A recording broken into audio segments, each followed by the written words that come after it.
एक रिलेशनशिप तभी बर्बाद होने लगती है जब हम सामने वाले से अनवांटेड एक्सपेक्टेशन करने लगते हैं, जब उसे गलत और खुद को सही प्रूफ करने लगते हैं, जब सामने वाले में कमियां ढूंढने लगते हैं, जब सामने वाले को बदलना चाहते हैं। मतलब हम अपनी खुशियों का ठेकेदार सामने वाले को बना लेते हैं। लेकिन आपको समझना पड़ेगा कि हर किसी की अपनी लाइफ होती है, हर किसी की अपनी समझ होती है।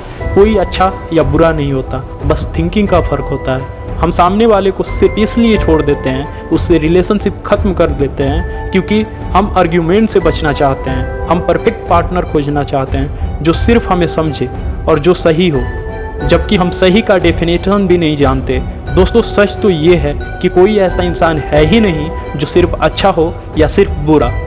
सच तो ये है कि जहाँ रिलेशनशिप है वहाँ आर्ग्यूमेंट होना कॉमन है, क्योंकि हम सबकी अपनी समझ होती है। बाय नेचर हम सब सेम ही है। हम सभी के अंदर फीलिंग्स, इमोशंस और डिजायर्स होते हैं जिससे हमें गुस्सा आना, लालच आना, ईगो होना, सैड होना, ये सब ट्रिगर्ड होते रहते हैं। और जहाँ ये सब है, जाहिर सी बात है कि वहाँ पर थिंकिंग मिसमैच होंगी ही, कॉन्फ्लिक्ट्स आएंगे ही। ये कॉन्फ्लिक्ट्स होना भी नॉर्मल है। हम अपनी इच्छाओं के अधीन हैं, इसलिए हम सामने वाले से अलग सोचते हैं।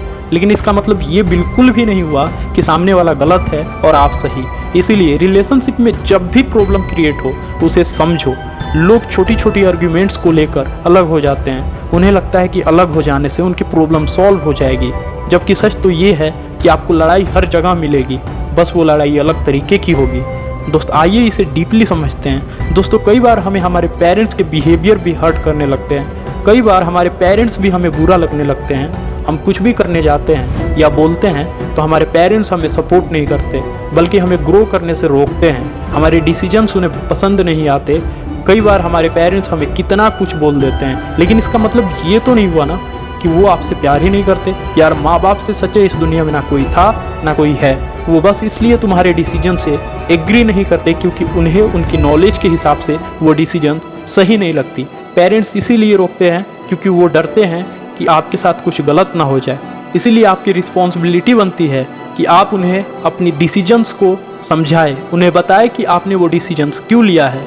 अगर आप इस तरीके से रिलेशनशिप को मैनेज करते हैं तो इसे कहा जाता है डिस्कशन करना। और जहाँ डिस्कशन होता है वहाँ आर्ग्यूमेंट नहीं होते। हमेशा याद रखना, कभी कोई परफेक्ट नहीं होता। इसीलिए अगर रिलेशनशिप में कोई भी कॉन्फ्लिक्ट्स आए तो आराम से बैठकर सोचें और पता करें कि वो कॉम्प्लिकेशंस, वो गलती बड़ी है या छोटी। अगर सामने वाले का कोई चीज़ या बात आपको पसंद नहीं है या हर्ट करती है तो सामने वाले को सीधा बोल दो कि मुझे अच्छा नहीं लग रहा।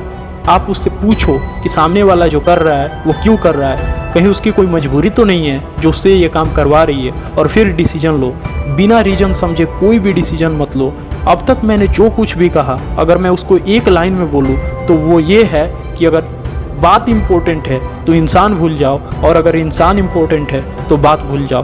दोस्तों, वीडियो से कुछ भी सीखे हैं तो प्लीज़ वीडियो को लाइक और शेयर ज़रूर करें, और ऐसे ही वीडियो और भी देखना चाहते हैं तो please support me and subscribe this channel.